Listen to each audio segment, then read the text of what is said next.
Welcome to EduCasts, home of EduCasters. Today we're talking about a topic that touches almost every family, every community, and every future dream: the roles of teachers today. If you've ever spent time in a classroom, whether as a student, a parent, a teacher, or even just someone who volunteers, you've probably noticed that something's changed. Actually, a lot has changed. The job of a teacher is no longer just delivering lessons or checking homework. It's a whole ecosystem of expectations, responsibilities, hidden work, emotional labor, and human connection. Some people still imagine teachers standing in front of a chalkboard, reading from a textbook. But today's teachers are doing so much more, things that go far beyond what most people realize. So in this episode, we're going to explore, one by one, the many roles teachers play in our world today. We'll look at how these roles emerged, why they matter, and what they tell us about education in the 21st century. Grab a cup of coffee, settle in, and let's begin. Teachers as learning architects. Let's start with a role that might sound a little fancy, but I promise it's actually pretty simple. Teachers as learning architects. When you hear the word architect, you probably think of someone designing a building. But in a classroom, teachers do something very similar. They design the structure of learning. They build the environment where students discover ideas, skills, and ways of thinking. Think about it. When a teacher plans a lesson, it's not just about listing facts. It's about asking questions like, what should students understand by the end of this week? How can I make this topic real and relatable? What activities will help different students learn in their own way? What's too easy? What's too hard? What will help them think for themselves?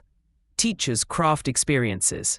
They pick the examples, the stories, the challenges, the group tasks, the videos, the hands-on projects. They decide when to push and when to slow down. And here's the key. Today's teachers aren't just teaching content. They're teaching students how to learn, how to ask better questions, how to notice patterns, how to explain their thinking, how to connect ideas, how to care about accuracy, how to persevere when something's tricky. This is why the role of learning architect matters. Teachers build not only lessons, they build minds. Teachers as mentors. If you ask adults to name one teacher they remember, they almost always mention a mentor, someone who didn't just teach the subject, but taught them. The mentoring role is one of the most timeless parts of teaching, but today it's more important than ever. Kids and teens are growing up in a world that's loud, fast, online, and often overwhelming. They're dealing with social media pressures, academic expectations, shifting family dynamics, cultural changes, and a constant flow of information, even misinformation. Teachers step into this world, not just as instructors, but as steady adults who notice things. They can tell when a student is discouraged, when someone's confidence is slipping, or when a classroom moment becomes a life lesson. And good mentors don't try to fix students. They walk with them. They listen, they challenge, they encourage, they give honest but gentle feedback. They believe in their potential before the students believe in it themselves. A lot of students today don't just need knowledge. They need someone who says, I see you, you matter, here's what you're capable of. That is mentoring. And it's a powerful thing. Teachers as culture builders. Here's something people outside the profession don't always think about. Every classroom is its own tiny society. It has its norms, its rules, its shared language, its little rituals and routines. And who establishes that culture? The teacher. A teacher decides how students talk to each other, how conflict is handled, how success is celebrated, how mistakes are treated, how differences are respected, how teamwork is encouraged, how curiosity is rewarded. In a world that's becoming more diverse and more complex, classroom culture matters enormously. A strong classroom culture can make students feel safe, respected, and willing to take risks. A weak one can make them shut down, withdraw, or hide their ideas. Today's teachers know that they're not just delivering a curriculum. They're creating a micro-community, one that models what we hope society can be. And that's a profound responsibility. Teachers as tech navigators. This might be one of the most dramatic changes in the last 2 decades. The modern teacher has to navigate a digital landscape that keeps growing and shifting.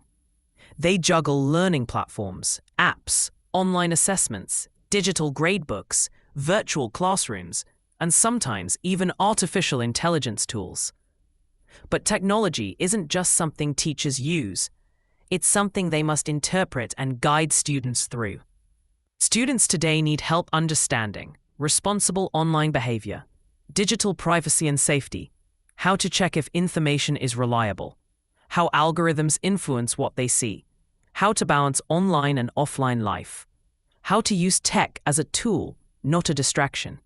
Teachers are often the first adults to model these skills in a structured way. And here's the reality. It's not enough for teachers to know the subject. They also need to know how that subject lives online. Math apps, writing platforms, science simulations, history databases, art software, these are all part of modern learning. Teachers today are not just tech users. They are tech navigators, helping students steer through a complicated digital world. Teachers as emotional anchors.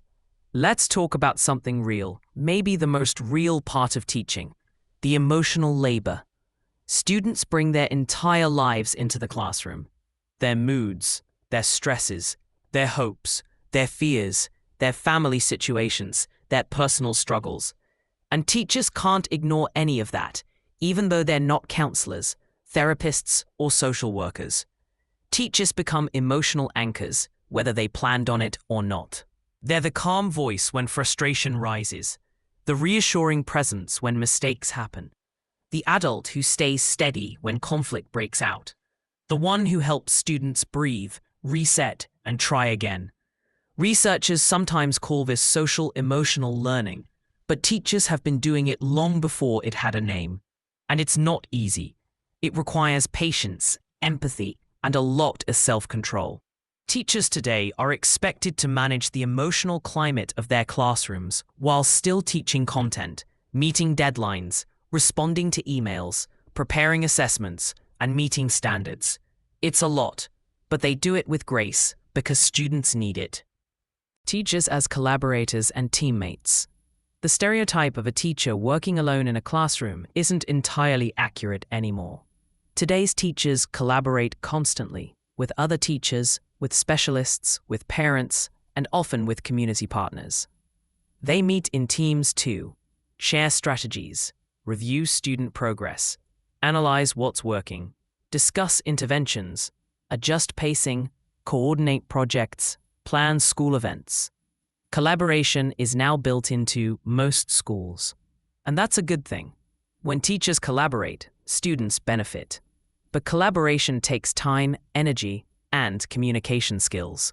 Teachers have to negotiate differences, share leadership, and sometimes advocate for the resources they need. So, the modern teacher isn't just an individual educator. They're a team player in a larger system.